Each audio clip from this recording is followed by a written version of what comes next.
Good evening, Facebook. I'm Cathy Novicky, founder of Champions Over Cancer, and welcome to my Facebook Live. Today is day number 47 of my 90-day Champions Over Cancer Facebook Live challenge. So we are halfway through, and it has been a very interesting experience. A lot of learning. There's a curve that I imagine I'm still on the upslope on all of this stuff. But I appreciate and very grateful for everyone who is tuning in to watch us and like us and has liked and followed our page. It's very exciting, and I am grateful for everyone who's supporting us. So today I'm going to talk a little bit about change. Change is scary, and I am the first one to admit I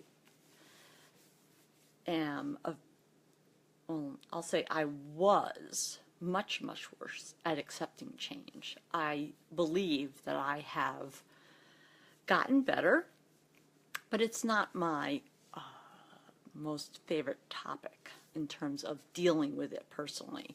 It's very scary, and change can happen very slowly. So slowly that you don't even realize that it's going on.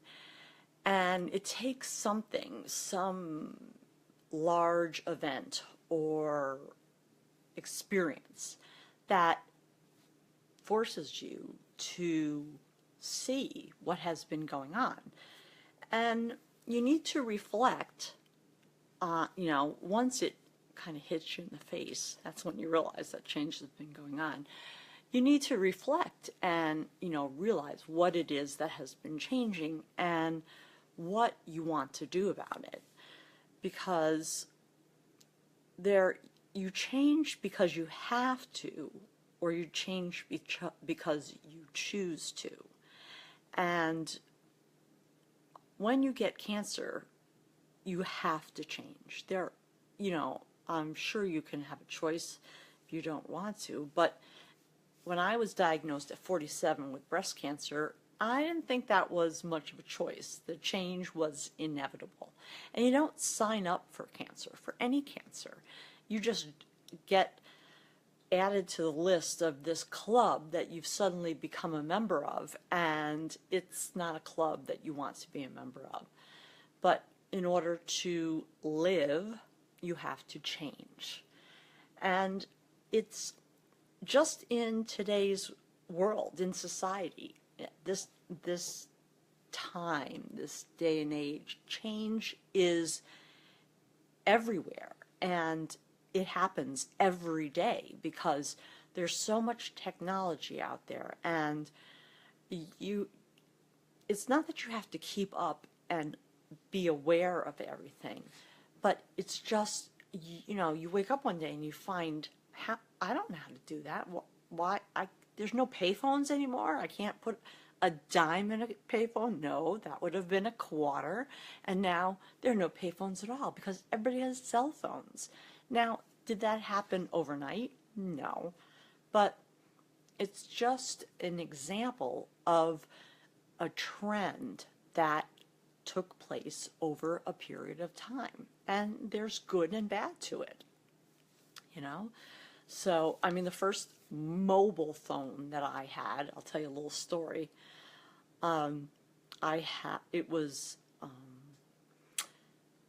our daughter had been born, and I had a car, an SUV, that was a standard.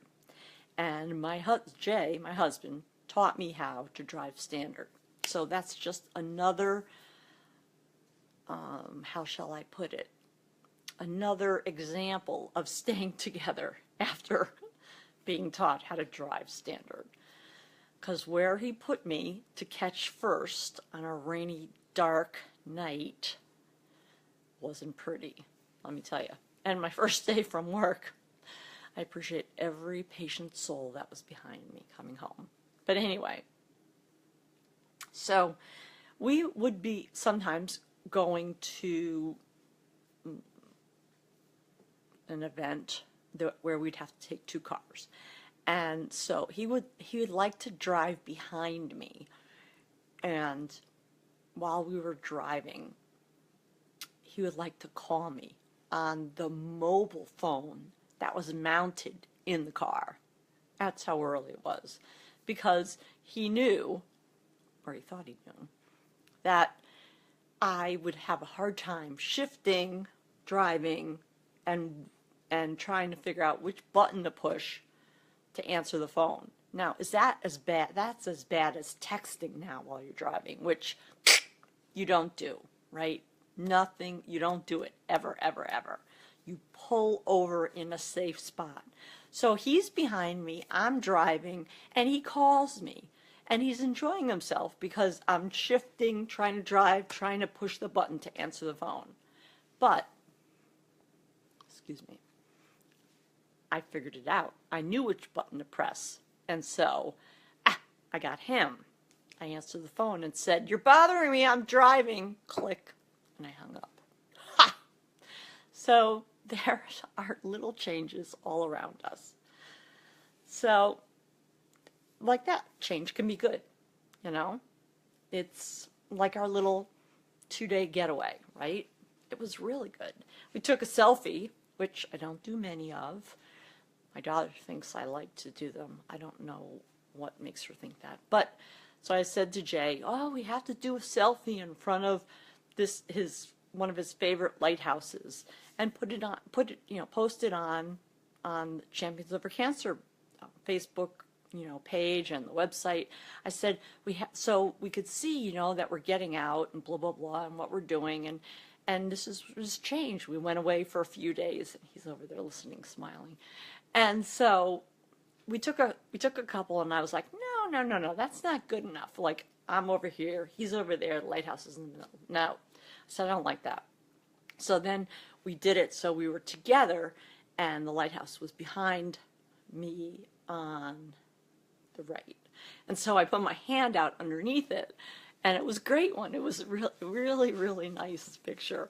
So he posted it on the website. Well, it has more views than most of my lives. So I guess I have to change something, because not that the picture wasn't bad, and I'm glad people looked at it, but I need to step up my game and reach out and start to talk to people, and people who've had cancer, and take it to the next step.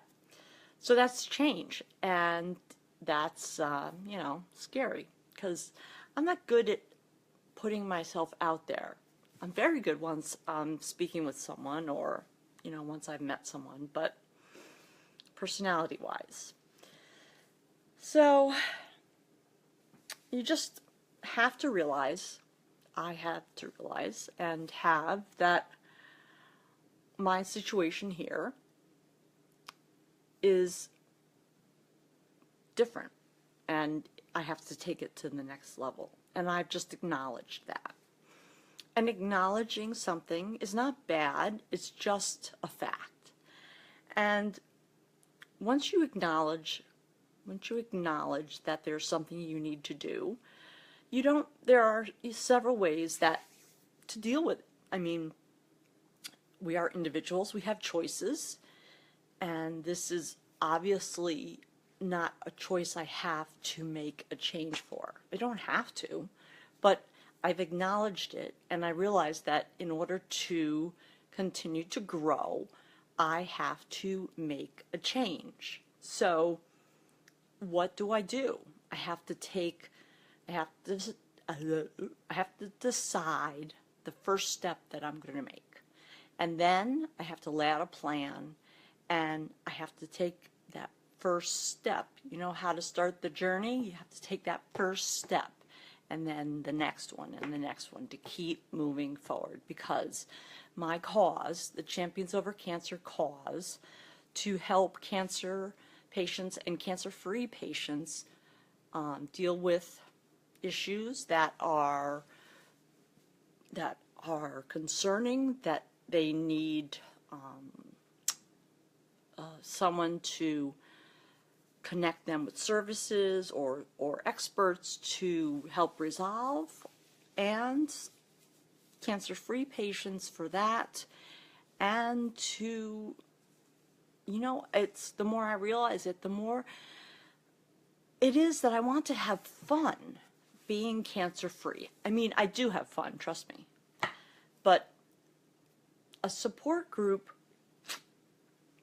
is a place where, you know, depending on the group, depending on who's running the group, et cetera, there are many different types of support groups. But to me, a support group that, in my mind, what I would look for is a support group that had fun. Because, and I'm speaking from the breast cancer perspective, it's, you know, you'd be with people that have experienced very similar situations, and you've all come out on the other side. We are all different, we're all unique, but laughter is good, you know. It doesn't heal, but it helps your soul heal, you know. And your scars, I've got plenty, and they're really not to be feared. They're my medals, the medals of bravery, that what I have overcome, what I have been through, and I am still alive. And scars, yeah, you know, they're not the prettiest of things to look at, but they're reminders. I have to look at them as reminders of the positive outcome, not look at them as a negative.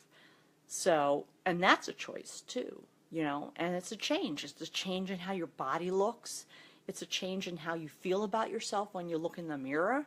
I mean, there are so many aspects of breast cancer, of cancer, that can just pile on you and you can't dig out from under it.